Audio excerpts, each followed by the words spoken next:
குமார் கேக்குறாரு விஜய பார்த்து. நல்லா பேசிக்கிட்டு இருந்தீங்க, திடீர்னு அமைதியாயிட்டீங்க. இதுதான் உங்ககிட்ட என்ன ஆச்சுன்னு கேட்டேன். ஒன்னும் இல்ல குமாரு, காவேரிக்கு காலையில ஃபோன் பண்ணேன். அவ என்கிட்ட சரியாவே பேசல. நேத்து நைட்டு கூட நான் லேட்டா தான் ரூமுக்கு போனேன். இதுதான் அப்செட்டா இருப்பாளோன்னு சின்னதா ஒரு டவுட், அதனாலதான் கேட்டேன். இத நவீனும் குமாரும் கேக்குறாங்க. குமாரு, வெண்ணிலா வேற இந்த மாதிரி இருக்காளா? அத பார்த்ததுல இருந்து எனக்கு ஒரு மாதிரியா இருக்கு. என்ன சொல்றதுன்னு எனக்கு தெரியல. வெண்ணிலாவுக்கு இப்படி ஆயிருக்கவே கூடாது பிரதர். என்ன காரணமா வச்சு வெண்ணிலாவுக்கு இப்படி ஆயிருச்சுன்னு தான் ஒத்துக்கவே முடியல. குமார் சொல்றாரு, விஜய் விடுங்க. தெரியல குமாரு, மைண்டு ஃபுல்லா வெண்ணிலாவை எப்படியாவது சரி பண்ணணும்னு தான் என் மைண்டு ஓடிக்கிட்டே இருக்கு. தான் காலையிலே கிளம்பி ஆஸ்பத்திரிக்கு வந்துட்டேன். நான் வீட்ல இருந்து கிளம்பும் போது காவேரி வீட்ல தான் இருந்தாங்கிறதுனால நான் பெருசா காவேரியை மிஸ் பண்ணல. நான் ஆஸ்பத்திரியில வந்து உட்கார்ந்துகிட்டு இருக்கப்பதான் காவேரிய மிஸ் பண்ண மாதிரி எனக்கு ஃபீலிங்கே வருது. கங்கா சொல்றாங்க காவேரி கிட்ட, காவேரி காவேரின்னு விஜய் தான் உன்னை சுத்தி சுத்தி வர்ற மாதிரி இருக்கே. உன் பர்த்டேக்கு உன் வீட்டுக்காரரு என்னெல்லாம் பண்ணியிருந்தாரு. பாறாங்கல்லு மாதிரி இருந்த மனுஷனை கற்பூரமா மாத்திட்டாளேன்னு நான் நினைச்சேன். காவேரி சிரிச்சுக்கிட்டே கேக்குறாங்க, அக்கா நிஜமாவா?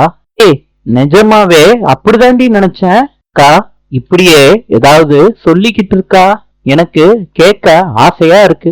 காவேரி, உன் கதைய பத்தி நான் கேட்கலான்னு நினைச்சா நீ என் கதையை கேட்டுக்கிட்டு இருக்க. ஆமா காவேரி, எப்படிப்பட்ட ஒரு ஆளை இப்படி சாஃப்டா ஆக்குற? எப்படி காவேரி? அக்கா இதெல்லாம் யோசிச்சு பார்த்துதான் நான் சொல்லணும். காவேரி இந்த மாதிரி சொல்ற? இல்லைக்கா, நம்ம ரொம்ப நேரமா இங்கேயே உட்கார்ந்து பேசுறோம். நம்ம ரூம்ல போய் பேசுவோமா? காவேரி, நான் வீட்டுக்கு போகணும்டி, டைம் ஆகுது. அதெல்லாம் போலாம்க்கா, வாக்கா.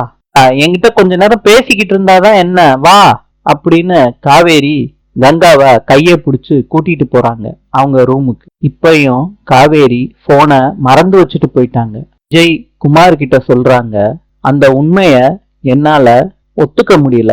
என் ஈகோ என்ன ஒத்துக்க வைக்கல.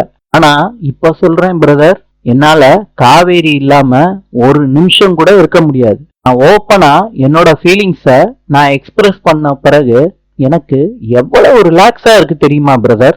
நான் சொன்ன பிறகு காவேரி தான் குழம்பிட்டா. கிட்ட காவேரி அடிக்கடி கேட்பா, நான் உங்களுக்கு என்ன பண்ணுனேன், எதுக்கு எனக்கு இவ்வளவு அன்பை கொடுக்குறீங்க அப்படின்னு கேட்பா.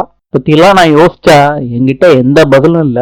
பாருங்க பிரதர், இப்ப கூட வெண்ணிலாவை கொண்டு வந்து நிறுத்தி இருக்காளே, அவ மேல காமிச்ச அன்பெல்லாம் ஒண்ணுமே இல்லைன்னு, மேல அவ வச்சிருக்க அன்பு ரொம்ப பெருசுன்னு காவேரி காமிச்சிட்டா.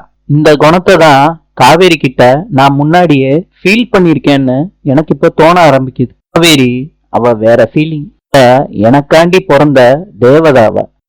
நவீன் கேட்டுக்கிட்டே இருக்காரு, அவருக்கு கடுப்பாகிக்கிட்டே இருக்கு. குமாரு இதை கேட்டு ஆனந்தமா சிரிக்கிறாரு. நவீன ரெண்டு பேர்கிட்டையும் சொல்றாங்க, நான் வீட்டுக்கு போகணும், ரொம்ப லேட் ஆயிருச்சுன்னு. அதுக்கு குமார் சொல்றாரு, என் வண்டியை வேணா எடுத்துட்டு போடா அப்படின்னு சொல்றாரு.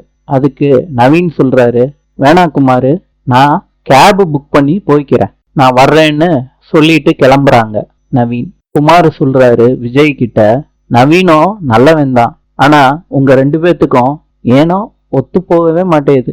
அடிக்கடி உங்களையும் நவீனையும் சந்திக்க வச்சாதான் உங்க பிரச்சனை கொஞ்சம் கொஞ்சமா சரியாகும். அதனாலதான் நவீனையும் இங்க கூட்டிட்டு வந்தேன். விஜய் சொல்றாரு, யமுனா நடந்துக்கிற விதத்தை வச்சுதான் நவீனுக்கு என் மேல உள்ள கோபம் போகும். ரொம்ப நேரமா குமாரும் விஜயும் பேசிக்கிட்டு இருக்காங்க. இப்ப விஜய்க்கு தோணுது, ஏன் காவேரிக்கு நம்ம போன் அடிக்க கூடாதான்னு ட்ரை பண்றாரு. திருப்பி திருப்பி போன் அடிக்கிறாரு குமாரை வச்சுக்கிட்டு.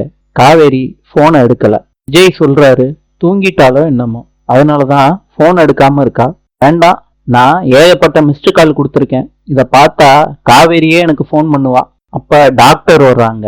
விஜய பார்த்து சொல்றாங்க, எல்லாமே சரியாயிரும் விஜய், நீங்க பயப்படுற மாதிரி உயிருக்கு எந்த பாதிப்பும் இல்ல, தைரியமா இருங்க விஜய். இப்ப சொன்னேன்ல விஜய், நாளைக்கு வார்டுக்கு ஷிஃப்ட் பண்ணிடலாம், இன்னைக்கு நைட்டு அவங்க ரெஸ்ட் எடுக்கட்டும் விஜய் கிட்ட சொல்லிட்டு டாக்டர் போயிடுறாங்க.